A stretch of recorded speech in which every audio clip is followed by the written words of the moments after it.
చలో అందరికీ శనార్థులలో టీవీపై సమర్పించు మాస్ మల్లన ముచ్చట్లకు స్వాగతం. వచ్చేసిండు మీ నర్సికాక. ఇక అరుచుకుందాం రారులా ఇయ్యటి మోక. ఇక అయిపోయా చూసినారులా కూటమి సర్కార్ ఎట్లా చెప్తుందో అట్లా చేసుకుంటూ పోతుంది. ఈ నెల 15వ తారీఖు నుంచి ఇక ఫ్రీ బస్ కూడా పెట్టిరంట. అమలక్కలకు అయితే అలుపు లేదనుకో రాదురి. ఇక ఎవ్వలేమో నాకు మొగలకు భయపడేదే లేదన్నట్టు సరణ మన ఆధార్ కార్డు పట్టుకున్నామా, బస్సు ఎక్కినామా, పోయినామా, వచ్చినామా, ఏందివా మీతో ఎక్కువ తక్కువ మాట్లాడేది, కిరాయికి మిమ్మల్ని అడిగేది ఏందన్నట్టు అయిపోతుంది అన్నట్టు. ఎందుకంటే ఆల్రెడీ తెలంగాణలో అమలు చేస్తుంది కదా కాంగ్రెస్ సర్కారు. అట్లనే ఏపీ సర్కారు కూడా చేస్తుంది. ఇంతకుముందు ఏడుండే కర్ణాటకలు ఉండే అట్లా చేసుకొచ్చిరు అన్నట్టు. మొత్తం మీద ఫ్రీ బస్ తోటి అయితే ఇక అమలకలకు కొదవలేదనుకోరి హ్యాపీగా పోయిస్తారు, హ్యాపీగా వస్తారు. ఈ కిరాయిలకు దేవులాట, వచ్చిపోయే ఛార్జీలకు ఇబ్బందులు ఇట్లాంటివి ఏమున్నాయి అన్నట్టు. ఏదేమున్నా కూటమి సర్కారు మత్తుకు అబ్బాబ్బాబ్బా ఓటమి లేని పాలన చేస్తున్నదిలా. కావాలంటే చూడురి. ఇక ఎన్నికల ముంగట ఇచ్చిన హామీలు ఒక్కొక్కటి నెరవేర్చుకుంటాంది కూటమి సర్కారు. ఇక ఇప్పుడు ఇంకో హామీ నిలబెట్టేదికు అడుగులెత్తుందురా. స్త్రీ శక్తి పేరుతోటి ఈ నెల 15వ తారీఖు కాంచెల్లి మహిళలకు ఉచిత బస్సు పయనానికి ఏర్పాట్లు చేస్తాంది. ఇక దీని మీదనే నెల్లూరు జిల్లాల బస్సుల రూపురేఖలు మార్చే ప్రక్రియకు ఇక మొత్తానికైతే ముమ్మరం చేసిండ్రు ఆర్టీసీ అధికారులు. ఇప్పటిదాకా 50 బస్సులను పునరుద్ధరించిండ్రులా. సూపర్ లగ్జరీ బస్సులల్లా పుష్ బ్యాక్ సీట్లను తీసేసి పల్లె వెలుగు బస్సులు లెక్క తీర్చిదిద్దుతాండ్రు. ఇక చూడుర్రి కావాలంటే ఈ బాడీ షాప్లో బాడీ రీఫర్బిషింగ్ అంటే అల్ట్రా డీలక్స్ నుండి పల్లె వెలుగు, సూపర్ లగ్జరీ నుండి పల్లె వెలుగు, అలాగే పల్లె వెలుగునే మళ్ళీ రీఫర్బిషింగ్ చేయడము, మైలేజ్ని బట్టి బాడీ కండిషన్ బట్టి రీఫర్బిషింగ్ చేయడం జరుగుతుంది. ఈ రీఫర్బిషింగ్ కార్యక్రమంలో అన్నీ ఇప్పుడు ఏదైతే అల్ట్రా డీలక్స్, సూపర్ లగ్జరీ బస్సులు ఉన్నాయో వాటిలో సీట్లన్నీ కూడా పూర్తిగా తీసివేసి కొత్త సీట్ ఫ్రేమ్లు వేసి అప్హోల్స్టరీ వర్క్, సీట్స్ వర్క్ చేయడం కానివ్వండి, ప్యానలింగు, పిల్లర్లు ఇవన్నీ కూడా మార్చి మళ్ళీ కొత్త బస్సులాగా తయారు చేసి పెయింటింగ్ కూడా చేసి ఇవ్వడం జరుగుతుంది. ఆగో సూషిన్ రానుల్లా ఇక 15వ తారీఖు కాంచెల్లి ఏపీలా పిరి బస్ అన్నట్టు.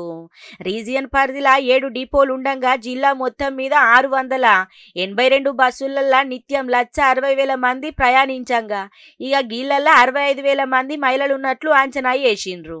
ఇక మహిళల పట్ల ఎట్లా మర్యాద ఉండాలి, టికెట్లు జారీ చేసే విధానము ఎట్లెట్లా చెయ్యాలి ఏంది అని గా అంశాల మీద ఇప్పటికే కండక్టర్లకు శిక్షణ సూతి ఇచ్చిండ్రట. ఇక ఎక్కడి నుంచి ఎక్కడికి పోతాండ్రు, ఛార్జీ మొత్తం ఎంత, రాయితీతోని గాళ్లకు ఎట్లా లబ్ధి కూరుతుందనే ముచ్చట మీద టికెట్ మీద వందు వరుస అన్నట. ఇక గట్లే చేయబోతుండ్రట. మొత్తానికైతే 15వ తారీఖు నుంచి వెళ్ళి మహిళలకు ఉచిత బస్సు ఏపీలా. కాంగ్రెస్ సర్కార్ చెప్పిందేమో అంటే చేస్తుంది, మరి అట్లుంటుంది మా ముచ్చట అని చెప్పి ప్రభుత్వం ఇప్పుండే కదా. ఆలేరు ఎమ్మెల్యే బీర్లు అయిలే ఉండే కదా నుల్లా. ఆయన పొద్దుగాల నడుచుడు అనేది ఉంటుంది చూసినారు గదే నుల్లా. ఇంగ్లీష్లో చెప్తారు కదా మార్నింగ్ వాక్ అని. ఆ మార్నింగ్ వాక్లో జనాలతో మాట్లాడుకొచ్చింది అనుకో రాదురి. ఏదైతే చెప్పినామో అది చేస్తాము, ఇంకా ఇస్తాము. ఇందిరమ్మ ఇండ్లు ఇంకా అయిపోలే, ఇంకా చాలా ఇచ్చేది ఉంది, ఇస్తాము. ఇప్పుడు కూడా ఇచ్చినాము. అట్లుంటుంది. బరాబర్ మాట అంటే మాటే ఉంటుంది. ఎందుకంటే ఇక్కడ 100 ఏళ్ళ అనుభవం ఉన్న పార్టీ మా పార్టీ, పాలన చేసిన పార్టీ మా పార్టీ. అందుకనే మా కాంగ్రెస్ పార్టీకి ఏది ఎప్పుడు కావాలి, జనాలకు ఎట్లు ఇవ్వాలి, ఏం సంగతి అనేది మాకు బాగా తెలిసినోళ్ళ అని చెప్పి ఇక మందితోటి ముచ్చట పెట్టుకుంటే మంతనాలు జరిపిన అనుకో రాదురి. ఇంతకు మరి ఏడేట ఇచ్చిరు, ఏం సంగతి, ఎన్ని ఇచ్చిరు, ఏం కథ అనేది పార అరుచుకుందాం రారి. చెప్పుకరా సారు మరి ఎన్నింటిలు ఇచ్చిరు, ఏం సంగతి. ఆగోనే ఇయాల పని కట్టుకొని పొద్దుగాల నడుచుకుంటా పోయిండు కదా నుల్లా సర్కారు విప్పు ఆలేరు ఎమ్మెల్యే బీర్ల ఐలయ్య. ఇక ఆలేరు నియోజకవర్గంలో తొలత ఇడతగా మొదలు పెట్టిన ఇందిరమ్మ ఇండ్ల నిర్మాణం ఎట్లయింది, ఏడుదాకా వచ్చింది, ఎట్లున్నదని ఇక పూరా గరుచుకునే తందుకు పోయిండ్రు. లబ్ధిదారులు సుత గీ ఇండ్లచ్చుడితోటి ఇక సంతోషంతో మంచిగా కట్టుకుంటాండ్రు. 2 నెలలల్లా ఇంకో 3,500 ఇందిరమ్మ ఇండ్ల నిర్మాణం మంజూరు చేస్తామని మొత్తానికైతే సర్కారు ఇప్పు ఇక ఆలేరు ఎమ్మెల్యే బీర్ల ఐలయ్య చెప్పుకొచ్చిండు. ప్రజా సమస్యలు తెలుసుకున్నతో పాటు నిర్మాణంలోన్న ఇందిరమ్మ ఇండ్ల పరిశీలన కోసం ఇక ఇయ్యాలైన గుండాల మండలం కాడ పొద్దుగాల మార్నింగ్ వాక్ పెట్టుకొని ఇక వాడవాడకు తిరుగుకుంటా జనాల సమస్యలు తెలుసుకున్నతో ఇంకా ఇందిరమ్మ ఇండ్ల పనులు ఏడుదాకా వచ్చినా ఎంత దాకా కట్టిండ్రు, లబ్ధిదారులు ఏమంటారని పూరాగా గాలతోటి మాట్లాడుకుంటా అరుచుకున్నాడు రా. ఇక చూడుండ్రి కావాలంటే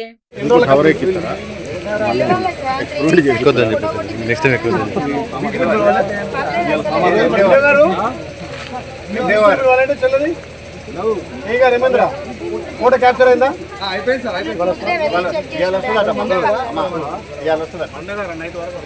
తొందరగా కంప్లీట్ చేయి. మరి ముందే మీ రాజు టవర్ ఎక్కుతాడు.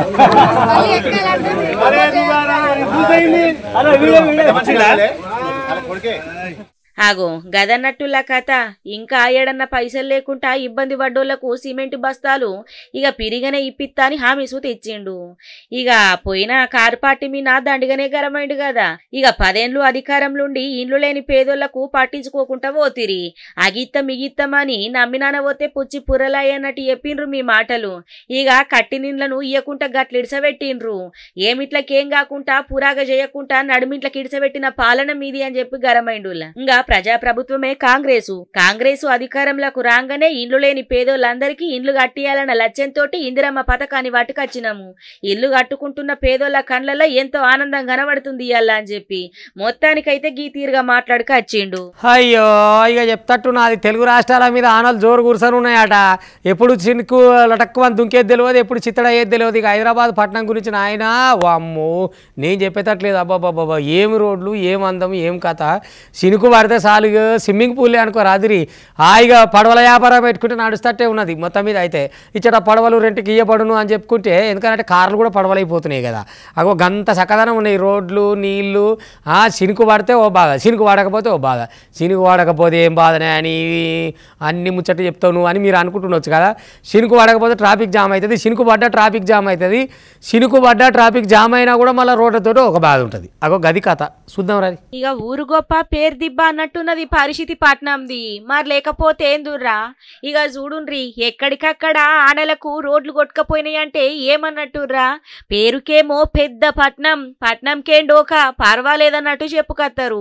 కానీ చూడుండ్రి ఎక్కడికక్కడ ఏడ చూసినా కూడా ఏ రోడ్డు మీద చూసినా సుతా గుంతలే. గిది పట్నం కథ. హైదరాబాద్ పట్నంలా నాన్ స్టాప్ ఆనలతోటి రోడ్లు కొట్టుకపోయినాయుర్రా. నగరంలా ఎక్కడ చూసినా కూడా ఇంతింతలావు గుంతలు. అన్నీ అవస్థలే కనబడుతున్నాయి. ఆనకాలంలా గుంతల రోడ్లతోటి పాపం నగరవాసులు మస్తుగా ఇబ్బందులు పడుతుండ్రు. ఏటన్నా పోవాలన్నా రావాలన్నా మోకాళ్ళ మంటి నీళ్లతోటి ఎంత తక్లీఫ్ ఉంటదు ఆనకాలంలా. గట్లున్నది పట్నం పరిస్థితి. ఇక చూడుండ్రి నా మాటలలో ఏం గాని రోడ్ బాగాలేదు, అందరికి చాలా ఇబ్బంది అవుతుంది. ఎందుకు ఇది వర్షం పడుతుంది, రోడ్ ఇట్లా ఉంది, యాక్సిడెంట్ బాగా అవుతుంది. ఇట్లా నడుస్తుంది చూడండి, మంచి లేదు. గవర్నమెంట్లో ఇట్లా చూడాలి. వాళ్ళు కూడా ఇది పడిపోతుంది. మొన్న యాక్సిడెంట్ అయింది, ఇక్కడ జరిగింది. బండి ఒకసారి అన్ని గుంతలు ఉన్నాయి, అంతా గుంతలు ఉన్నాయి. రోడ్లు అస్సలు బాగాలేవు సార్. అంటే ఇది ఎప్పటి నుంచో ఇది మెయింటెనెన్స్ ఏమో తెలీదు, గవర్నమెంట్ పట్టించుకోవాలి సార్. ఇది ఉంటే వనస్థలిపురం గుంటలు అసలు వర్షం వస్తే చాలా ఆగంగా ఉంది సార్. ఆగో చూసిన రానుల్లా ఒక దిక్కు ఆనా, ఇంకో దిక్కు గుంతల రోడ్లతోటి బండ్లు నడుపుకునేటోళ్లకు అగ్ని పరీక్ష లెక్కనే మారింది. ప్రతి ఏటా రోడ్ల మరమ్మతుల కోసము జిహెచ్ఎంసీ 1000 కోట్ల రూపాయలు ఖర్చు చేస్తుందట. మరి 1000 కోట్ల రూపాయలన్నీ ఏడబోతున్నాయో అర్థమైతలేదు ఈ రోడ్లను చూస్తే. అయినా రోడ్ల పరిస్థితి మాత్రం మారతలేదు. రోడ్ల నాణ్యత 3 నెలల ముచ్చట లెక్కనే మారిపోయింది పోన్రి. అయ్యో ఏం నాగలగిద్దో ఏమో పోరిన ఆయన ఇయ్యాలడికి కూడా ఇంకా అంబులెన్స్ వచ్చే పరిస్థితి లేదంటే ఏం చెప్పాలో చెప్పురి. ఒక ఆమె ఇక పుట్టినొప్పులతో ఉన్నదట. ఈ అంబులెన్స్కి ఫోన్ కొడితే వచ్చేందుకు తొవ్వే చక్కగా లేదట. మరి ఎట్ట చేయాలి, ఏం చేయాలి, ఓ అమ్మ ఆపత్తి పాడైపోను అనుకొని ఇంకా గిసొంటూర్లు అనిపిస్తుంది నాకైతే. 2 కిలోమీటర్లు గర్భిణీ స్త్రీని ఎత్తుకొని పోవాల్సిన పరిస్థితి వచ్చిందంటే ఏం చెప్పాలి చెప్పురి. అరే ఎక్కడ ఎలక్షన్లు ఉన్నాయి, ఎక్కడ వ్యవస్థ ఉన్నది, ఏంది కథ, ఏ రోజులలో ఉంటున్నాం. ఇంకా ఇప్పుడు ఈ రోజులలో కూడా అంబులెన్స్ పోలేని ఊర్లు ఉన్నాయంటే ఏం చెప్పాలనుల్లా. పాపం ఆమెను మోసుకొని పోలేక నానా యాతన అయింది వాళ్ళకు. మళ్ళీ ఒక్క పానంగా ఆదాయ. అరే ఎన్ని తిప్పలు ఉంటాయి, ఎంత కథ ఉంటుందిలా. ఆయన మరి ఇవాళ రేపట నాయకులు ఏమిటికి మన ఊర్లలోకి వస్తున్నట్టు, వంగి దండాలు ఎందుకు పెడుతున్నట్టు, మీ ఓటు నాకే అని దగ్గరికి ఎందుకు తీసుకుంటున్నట్టు, ఓటు వేసాం గిట్ట దూరం ఎందుకు కొడుతున్నట్టు. అభివృద్ధి చేయాలి కదా, చెప్పిన మాట మీదకి వెళ్ళి ఏది లేదా ఎక్కలేదా. ఆఖరికి గర్భిణీ స్త్రీని కూడా 2 కిలోమీటర్లు మోసుకపోయే పరిస్థితి వచ్చిందంటే మరి ఆలోచన చేయాలి మనం ఏ రోజులలో ఉన్నాం, ఎవరు పరిపాలిస్తున్నారు, ఎట్టెట్టుంది పరిస్థితి అనేది. ఇంతకీ ఏ ఊరు ఏ జిల్లాలో అయిందో బాగా చెప్తున్నాం అని కదా మీ అనుమానం. రారి చూపిస్తా. ఓట్లప్పుడు ఒక్కల్ని సుత ఇడిసబెట్టకుండా పట్నంలో చదువుతున్నాం, బతుకు తెరువు కోసం వలసపోయిన మన్నా సుత పైసలు ఇచ్చి మరి ఇంటికి రప్పించి ఓట్లు వేపించుకుంటారు. కానీ గిసొంటి కనబడతలేవా సార్. ఇప్పుడు గీ సంగారెడ్డి కాడ చూడుండ్రుల్లా నాగల్ గిద్దే మండలము మున్యనాయక్ తాండాల గింత దారుణమైన పరిస్థితి ఉన్నది. తాండాలకు పోయేటందుకు అంబులెన్స్ కు సక్కమైన రోడ్డు లేక పాపము ఇక గర్భిణీ కష్టాలు చూడుండ్రి ఎట్లున్నాయో. ఆశా కార్యకర్తల సహాయంతో 2 కిలోమీటర్ల దాకా గమెని ఈప్ మీద మోసుకుపోయినరు ఇంటోళ్ళు. సుమారు గంట దాకా నరకయాతన అనుభవించిందులాగామె. ఇంకా నా మాటలలో కాదు, చూస్తే మీకే అర్థమైతది. ఇంత పెద్ద వర్షంలా బాలెంత తీసుకొని ఎట్లా వస్తుండో చూడండి. రోడ్ లేదు, ఏం లేదు. ఎలక్షన్ చేసేటప్పుడు ఓట్లు కావాలని అడుగుతారు అందరు. ఇప్పుడు చూడండి మా వాళ్ళ పరిస్థితి, ఏం చేస్తున్నారు వీళ్ళు.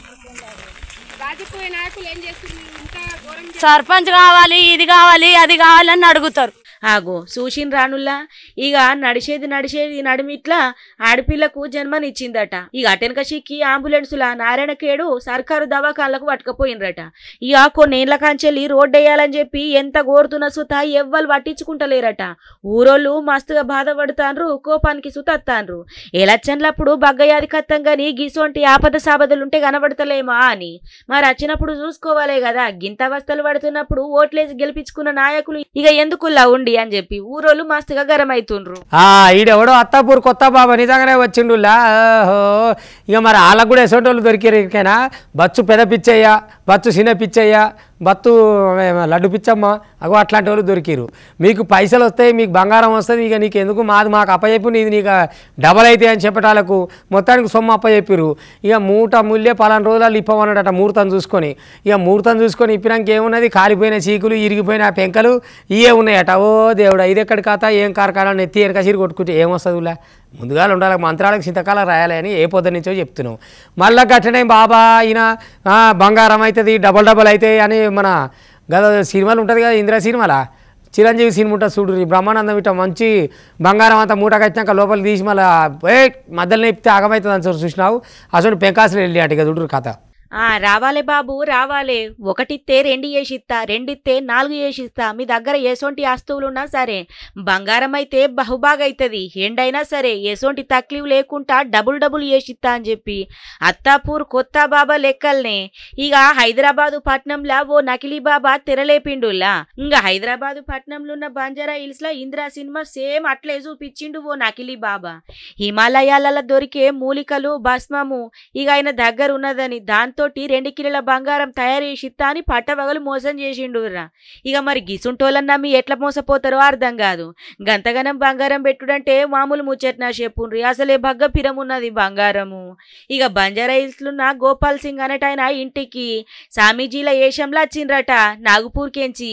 ఇక కొందరు నకిరీ బాబాలు 10 లక్షలు తీసుకొని వనమూలిక భస్మంను ఎరుపు రంగు బట్టలల్లా ఇక నెల రోజుల దాకా గిట్లనే పూజలు చేసినామని దీన్ని 6 దినాల తర్వాత తెరిచి ఉడునని చెప్పిండట. అయితే అనుమానం వచ్చిన బాధితుడు 5 రోజులైనాక తెరిచి ఉత్తే ఇక అందులో బంగారం లేదట నుల్లా, ఇనుప ముక్కలు గవ్వే ఇనుప శువ్వలు ఉన్నాయట. ఇక చూడుండ్రి కావాలంటే.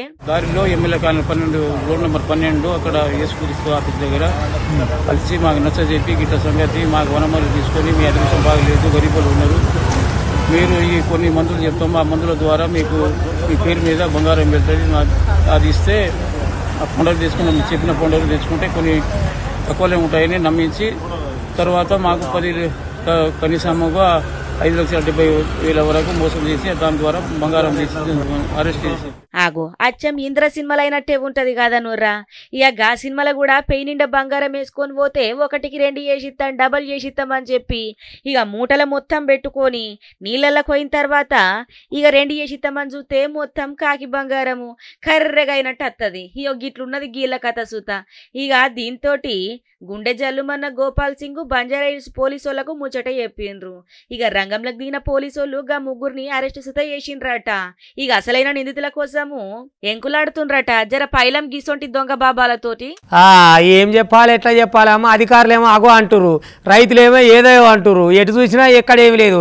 కరీంనగర్ అయితేంది, సిరిసిల్ల అయితేంది, నల్గొండ అయితేంది, తెల్లగొండ అయితేంది, ఏ కొండకు పోయినా గిదే ఉన్నది మొత్తానికి అయితే ముచ్చట. అరే యూరియా కోసం నానా ఇబ్బందులు పడుతుర్రు రైతన్నలు అంటేనే మళ్ళీ అధికారులేమో ఆయనతో ఎందుకంటే మేము అందించినాం అని ముద్దుగానే చెప్పుకొస్తున్నారు ముచ్చట. కానీ అది వాళ్ళకు అందక యూరియా చల్లక పంట చేతికి రాక ఎన్ని తిప్పలైతే రైతులకు. అసలే కరువో చేసుకొని వ్యవసాయం చేయబోతుంటే వాళ్ళకి ఆకాంక్ష పరిచేస్తుందా సర్కారు ఏం ఆలోచన చేస్తుంది, ఎటు పోతుంది, ఏం కథ అనే దాని మీదకెళ్ళి రైతన్నలు అయితే మస్తు రంది పెట్టుకురు. గిటు కరీంనగర్ కాయ అయితే ఏకంగా రోడ్డు మీదే కూర్చురు అనుకోరు, అది ధర్నా చేసుకుంటా ఇచ్చిరు లేకపోతే లేదు. కానీ ఇది ఎక్కడ ముచ్చట ఇస్తున్నామని చెప్తారు, అట్లా కాదు ముచ్చట, మీరు ఇస్తారా అయ్యారా అని చెప్పారు రోడ్డు ఎక్కిరు రైతన్నలు. అగో గంత ఆగం పరిస్థితి ఉన్నది యూరియా కోసం. అబ్బాబ్బా తిరిగి అరిగి పోతున్నారు అనుకో రాదు రైతులు. ఏం చెప్పాలి ఎట్లా చెప్పాలి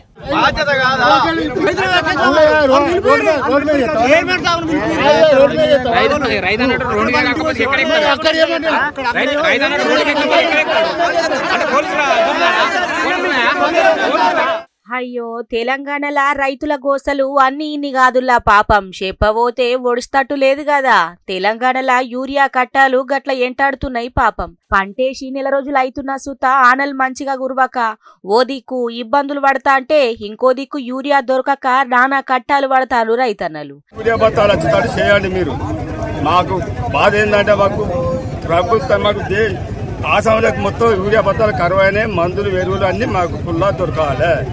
మాకు గిట్ట 1-2 దొంగతనాన్ని అమ్ముకుంటారు చాలా మంది. 10 బత్తాలు కొంచెం తినడో కొంచెం అవుతాడు, తినేటోడే తింటాను. దొరకడానికి దొరుకుతూనే లేవు. ఎగురం ఉన్నోనికి 2 బత్తాలు కావాలంటే ఇస్తేనే లేరు. అవి మాకు కావాల్సింది చైర్మన్ కానీ సిఓ కానీ ఎవ్వరు కానీ దీనికి అధ్యక్షులు అందరూ రావాలా, మాకు సమాధానం చెప్పాలని మాకు మతాలు. కరీంనగర్ జిల్లా కాడ యూరియా కోసం రైతులు రోడ్డెక్కిండ్రు. హుజూరాబాద్ కాడున జమ్మికుంట ఈనవంక శంకరపట్నము ఇల్లందుకుంట రైతులు యూరియా కోసం అట్టకట్టాలు పడుతుండ్రు పాపం. ఇక హుజూరాబాద్ వ్యవసాయ సహకార సంఘం ముంగట పొద్దుగాలటి నుంచేలే బారులు తీరిండ్రు. ఈనవంక మండలం నర్సింగాపూర్ వ్యవసాయ ప్రాథమిక సొసైటీ కాడ యూరియా బత్తాలను ఇక సొసైటీ చైర్మన్ డైరెక్టర్లు పట్టుకొచ్చి రైతులకు ఇత్తలేరని చెప్పి ఇక మస్తుగా ఆందోళన చెందుతాండ్రులా. ఇక చూడుండ్రి కావాలంటే యూరియా గురించి చాలా ఇబ్బంది పడి ఎంత అంతే అంత చాలా ఇబ్బంది పడతారు. రైతు పాలన అని ప్రజాపాలన అని రేవంత్ రెడ్డి గారు హామీలు ఇచ్చి ఈరోజు ఇక్కడ రైతులను ఎంతవరకు కోసం ఉంచుకుంటారో మీరు ఒక్కసారి చూడండి. రైతులు యూరియా గురించి చాలా ఇబ్బంది పడుతున్నారు. కాబట్టి ప్రభుత్వం వెంటనే యూరియా బస్తాలు ఎక్కువ కేటాయించి రైతులను ఆదుకోవాలని మా యొక్క మనవి. చూసిన రానుల్లా ఇక ఒక కానే కాదు, ఇటు రాజన్న సిరిసిల్ల జిల్లాల సుత యూరియా లేక పాపము బాగా ఇబ్బందులు పడుతుండ్రు రైతన్నలు. ఇక ఓ దిక్కు యూరియా కొరత లేదని అధికారులు చెప్పుకత్తా అంటే రైతులు మాత్రం యూరియా కోసం బారులు తీరుతాండ్రు. ఇక ఎట్ల చేసుడు ఏం కథ, ఇక ఎన్నడు తీరేది రైతులకి కట్టాలు.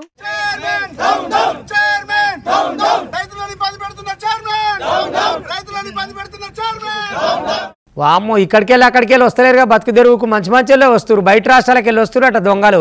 ఇక ఎందుకనంటే మళ్ళీ ఓ జిల్లాలో దొంగతనం చేసి ఓ జిల్లాలో దొరికిరు. అగో గసంటి గిరేట్ ఘనత ఉంది వాళ్ళకు. ఎందుకనంటే బతకనీక మందిని ముంచనీక పక్క రాష్ట్రం నుంచి వచ్చినట వాడు. వచ్చిన వాళ్ళు వచ్చిరా ఒక ఆమె మెడలకెళ్ళి పుస్తకాలు తాడు ఇంపుకొని అవతల పడ్డారు. మరి అవతల పడ్డ వాళ్ళు ఎడ దొరికిరు అనుకుంటున్నాం, అవతల జిల్లాలో దొరికిరు. మైబాద్లో దొంగతనం చేసిరు, సూర్యాపేట దొరికిరు మొత్తం మీద. అయితే ఓసారి ఇడుసో అనుకుంటే ఏడ్చుకుంటూ మొత్తుకుంటుండు. మరి ఏమని సొమ్మురా బడివే ఎట్టెత్తుకపోతారు. 54 ఏళ్ళు ఉన్న మెడలకెళ్ళి తాడు పటక్కన తెంపుకొని అవతల పడ్డారు అట్టలు అటక్కన. ఇక బాగానే దొరికిందిన బంగారం అమ్ముకుందాం తిందాం అనుకుర్రేమో. పోలీసు వాళ్ళు మంచిగానే ఇక కన్నేసినట్టున్నారు, దొరకబట్టిరు. నిమ్మలంగా చేసిన తీసుకపోయినాక ఇక ఉంటుంది తాతకు తలంబరాలు పడతాయి. అప్పుడు తెలుస్తుంది మీ ఏం పుట్టిందిరా బాగానే ఉన్నారు ఏదైనా పని చేసుకొని బతికేదానికి.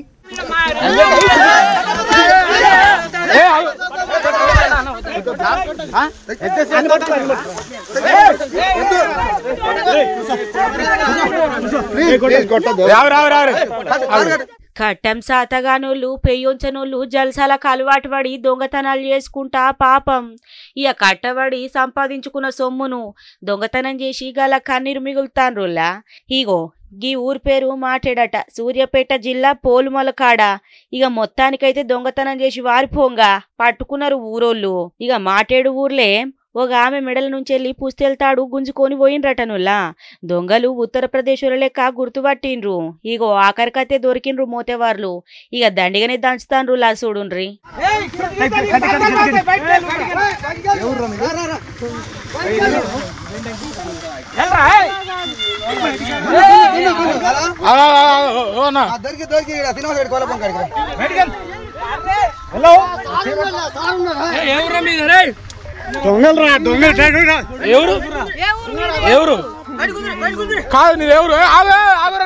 ఆగో సూషిన్ రానుల్లా జర పైలంగుండుండ్రి. గిసుంటోళ్ళు బగ్గ మంది మోపైన్రు. ఎక్కడెక్కడికెళ్ళి అత్తుండ్రో ఎట్లా దొంగతనం చేస్తుండ్రో ఎవ్వరికి ఏ మెరుగైతలేదు.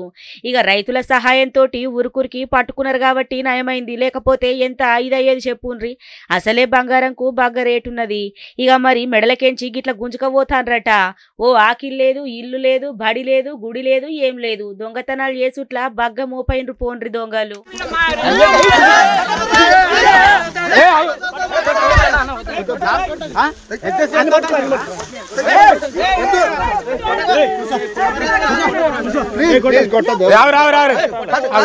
ఇక గివన్నట్టు వాటి టీవీ5 సమర్పించే మాస్ మళ్ళీ ముచ్చట్లు చూస్తూనే ఉంటుంది. మళ్ళీ రేపు ఇది వరదాకా మీ టీవీ5 ఇగుంటా.